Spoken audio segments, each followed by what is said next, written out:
नमस्कार, विद्या संसार में आपका स्वागत है। आज का यह topic UP police, SSC, railway के लिए और वनडे एग्जाम के लिए बहुत इम्पोर्टेंट है। तो आज की इस चर्चा में हम भारत के प्रमुख जलप्रपातों की गहराइयों में उतरने वाले हैं। जी बिल्कुल। और अब ये टॉपिक प्रतियोगी परीक्षाओं की तैयारी करने वालों के लिए खजाने की तरह है। हमारा उद्देश्य आज सिर्फ एक उबाऊ सूची पढ़ना नहीं है। हाँ, क्योंकि रट्टा मारने से तो चीजें भूल जाती हैं, है ना? एकदम सही। हम इन 10 प्रमुख जलप्रपातों की स्थिति, उनकी नदियों और ऊंचाइयों को इस तरह डिकोड करेंगे कि वे हमेशा के लिए याद हो जाएं। हम समझेंगे कि आखिर भूगोल कैसे काम करता है। मतलब सिर्फ रटना नहीं है, बल्कि उसके पीछे का विज्ञान समझना है। सोचिए, एक ही नदी एक जगह 60 मंजिला इमारत की ऊंचाई से नीचे कूद रही है और कुछ ही दूरी पर वो सिर्फ 1-2 मंजिला मकान जितनी ऊंचाई से गिरती है। ऐसा क्यों होता? यही तो सबसे दिलचस्प बात है।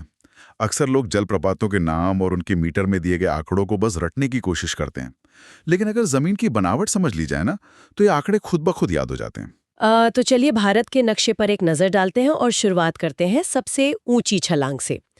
अगर ऊंचाई का एक पैमाना तय करना हो तो दिमाग में तुरंत जोग या गरसोप्पा जलप्रपात आता है। बिल्कुल, शरावती नदी पर स्थित है ये, और इसकी ऊंचाई है 255 मीटर। 255 मीटर मतलब करीब 70 या 80 मंजिला गगनचुंबी इमारत के बराबर। पर मुझे एक बात समझ नहीं आ रही, शरावती कोई बहुत विशाल नदी तो नहीं है? हाँ, विशाल नहीं है। तो फिर ये भारत का इतना ऊंचा जलप्रपात कैसे बना रही है? मतलब क्या जलप्रपात की ऊंचाई इस बात पर निर्भर नहीं करती कि नदी में पानी कितना है? यहीं पर सबसे बड़ी गलतफहमी होती है। जलप्रपात की विशालता पानी की मात्रा से तय नहीं होती है। ये पूरी तरह से जमीन के ढलान और चट्टानों के कटने पर निर्भर करता है। अच्छा, तो पानी ज्यादा होना जरूरी नहीं है? बिल्कुल नहीं। जोग जलप्रपात पश्चिमी घाट की एकदम किनारे पर स्थित है। वहां की जमीन अचानक से गहरी खाई की तरह नीचे गिरती है।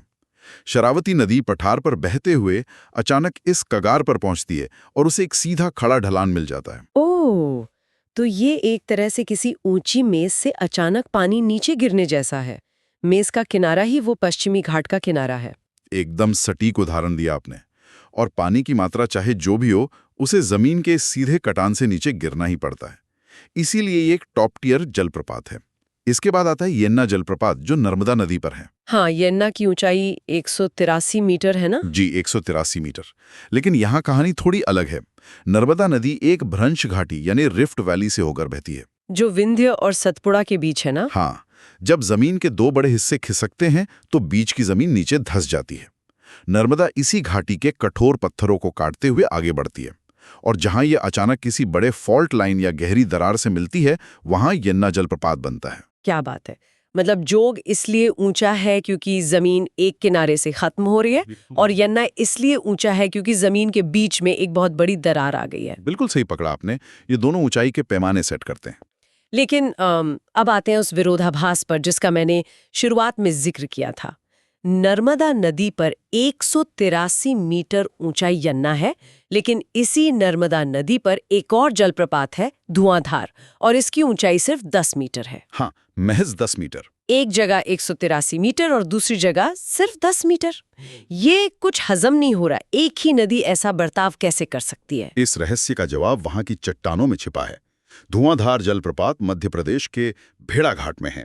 यहाँ नर्मदा नदी संगमरमर की चट्टानों के बीच से गुजरती है। अच्छा, संगमरमर की चट्टानें। हाँ जी। और जलप्रपात हमेशा वहां बनते हैं जहां नदी के रास्ते में एक सख्त चट्टान और उसके ठीक नीचे एक नरम चट्टान होती है। तो क्या होता है, पानी दोनों को अलग अलग तरीके से काटता है क्या? एकदम सही।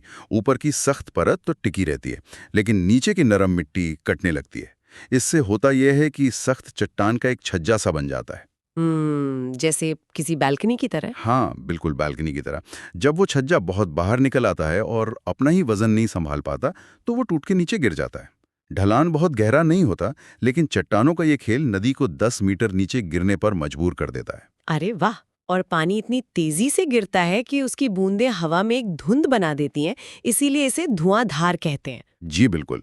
पानी वही है, लेकिन जमीन अपना खेल खेल रही है। प्रतियोगी परीक्षाओं के लिए ये याद रखना जरूरी है कि धुआंधार संगमरमर की चट्टानों से जुड़ा है। हाँ, तो उसकी कम ऊंचाई अपने आप याद रहेगी, मतलब रटने की कोई जरूरत ही नहीं है। एकदम सही। और इसी तरह नदियों के आधार पर पैटर्न पहचानना बहुत कारगर होता है। अब चंबल नदी का ही उदाहरण ले लीजिए। हाँ, चंबल पर भी तो 2 जलप्रपात हैं। ये चंबल पर चूलिया जिसकी ऊंचाई 18 मीटर है और दूसरा है पुनासा जिसकी ऊंचाई 12 मीटर है। दोनों की ऊंचाई काफी कम है और एक दूसरे के बेहद करीब हैं। 12 मीटर और 18 मीटर, ये तो धुआंधार की तरह ही कम ऊंचाई वाले हो गए। लेकिन चंबल के साथ ऐसा क्यों है?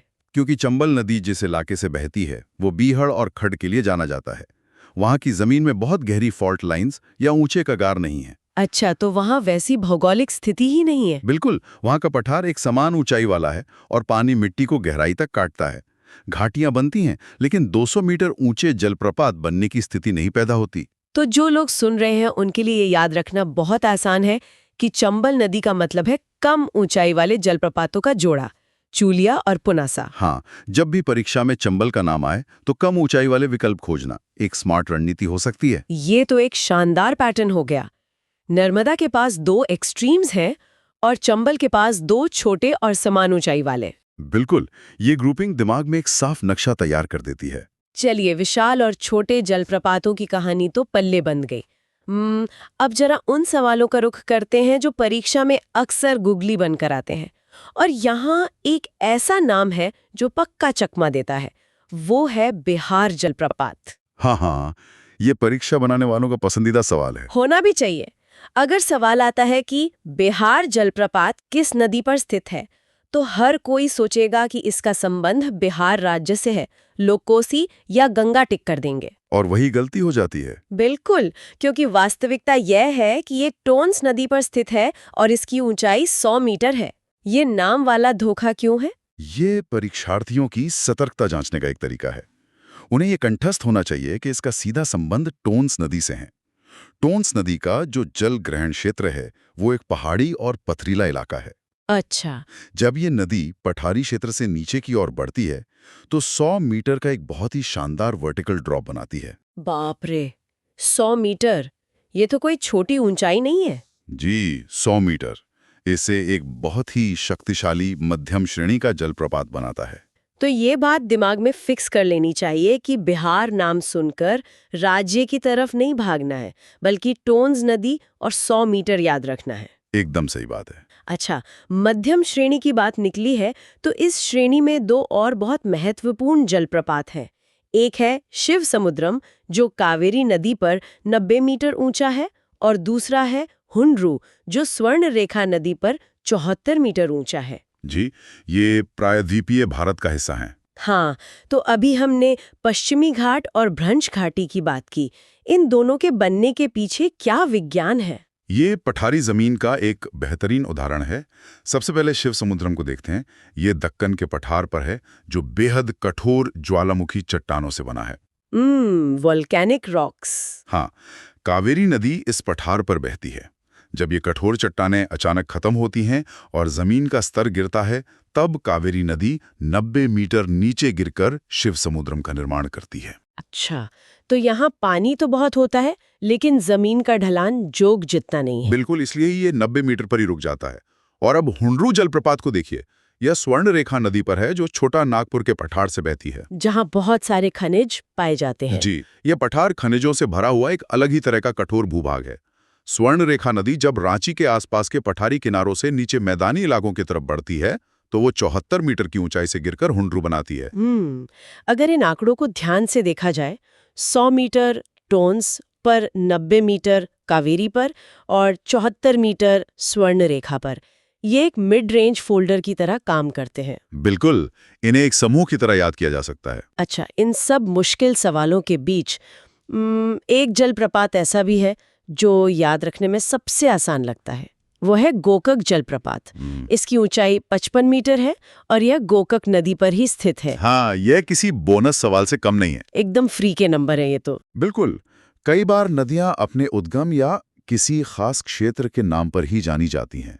गोकक नदी वास्तव में कृष्णा नदी बेसिन का एक हिस्सा है, लेकिन नाम और नदी दोनों एक ही हैं। तो बस 55 मीटर का आंकड़ा दिमाग में रखना है। 55 मीटर गोकक नदी और गोकक जलप्रपात। हाँ, ये याद करना सबसे आसान है। लेकिन इस पूरी चर्चा में हमने अभी तक उन जलप्रपातों की बात की है जहां नदियां और उनकी ऊंचाइयों के साफ आंकड़े मौजूद हैं।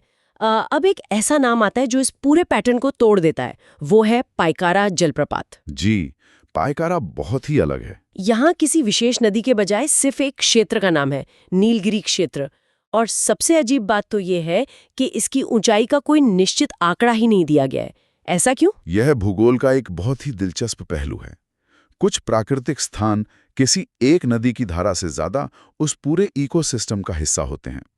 पायकारा वास्तव में कई छोटी छोटी धाराओं का एक समूह है। जो नीलगिरी की पहाड़ियों में बहती हैं? जी, नीलगिरी क्षेत्र अपने आप में एक बहुत ही खास ब्लॉक माउंटेन है, जहां पूर्वी और पश्चिमी घाट मिलते हैं।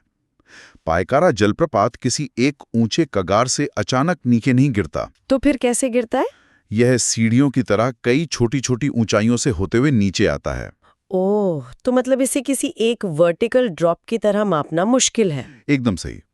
परीक्षा के दृष्टिकोण से भी यह समझना जरूरी है कि पायकारा के लिए ऊंचाई का रट्टा मारने की कोई आवश्यकता नहीं है। इस जलप्रपात की पहचान इसकी ऊंचाई में नहीं बल्कि इसके स्थान में है। अच्छा, तो नीलगिरी क्षेत्र इसकी मुख्य पहचान है। हाँ, अगर सवाल में पायकारा का नाम दिखे तो तुरंत दिमाग की घंटी नीलगिरी क्षेत्र पर बजनी चाहिए, किसी ऊंचाई या बड़ी नदी पर नहीं।